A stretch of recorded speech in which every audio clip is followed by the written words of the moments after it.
Telangana phone tapping కేసులో ఇద్దరు నిందితులకు చుక్కెదురైంది. వారి బెయిల్ పిటిషన్ను నాంపల్లి కోర్టు తోసిపుచ్చింది.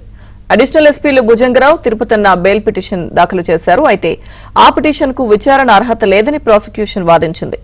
ఇప్పుడే బెయిల్ ఇస్తే విచారణకు ఇబ్బంది కలుగుతుందని ప్రకటించింది. దాంతో వారిద్దరూ బెయిల్ పిటిషన్ నాంపల్లి కోర్టు తోసిపుచ్చింది. ప్రస్తుతానికి భుజంగరావు, తిరుపతన్న ఇద్దరు చెంచులగూడ జైల్లోనే ఉన్నారు.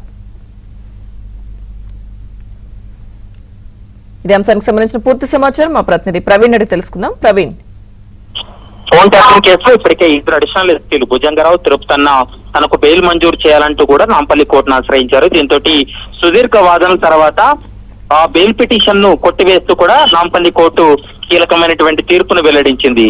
ఇప్పటికే పబ్లిక్ ప్రాసిక్యూటర్ తన వాదనలు వినిపిస్తూ ఛార్జ్ షీట్ దాఖలు చేశాం.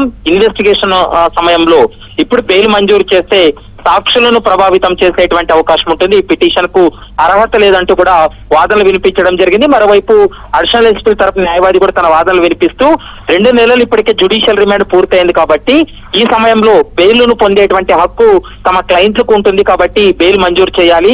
మరోవైపు కస్టడీ కూడా పూర్తయింది, ఇన్వెస్టిగేషన్ కూడా పూర్తయింది, ఛార్జ్ షీట్ దాఖలు చేశారు కాబట్టి ఖచ్చితంగా బెయిల్ మంజూరు చేయాలనేది వాళ్ళ యొక్క వాదనలు కూడా వినిపించడం జరిగింది. ఇరు వాదనలు విన్నటువంటి కోర్టు మెరిట్స్ ఆధారంగా చేసుకుని బెయిల్ మంజూరు చేయకుండా ఆ బెయిల్ పిటిషన్ ను తిరస్కరించింది. ప్రస్తుతం జ్యుడిషియల్ రిమాండ్ లోనే ఇద్దరు అడిషనల్ ఎస్పీలు కూడా ఉన్నారు. అయితే వీళ్ళు నాంపల్లి కోర్టు ఇచ్చినటువంటి తీర్పుతోటి వాళ్ళు హైకోర్టుకు వెళ్లి హైకోర్టులో మరోసారి బెయిల్ పిటిషన్ దాఖలు చేసేటువంటి అవకాశం అయితే కనపడుతుంది. మరోవైపు 3 నెలల్లోనే ఇన్వెస్టిగేషన్ పూర్తి చేసి ఛార్జ్ షీట్ కూడా దాఖలు చేశారు. అడిషనల్ ఛార్జ్ షీట్ కూడా ఈ కేసులో మరికొంత ఇన్వెస్టిగేషన్ తర్వాత విచారించి అడిషనల్ ఛార్జ్ షీట్ కూడా దాఖలు చేసేందుకు పోలీసులు సిద్ధంగా ఉన్నారనేది కూడా ఈ కేసులో మనకు స్పష్టంగా అర్థమవుతుంది.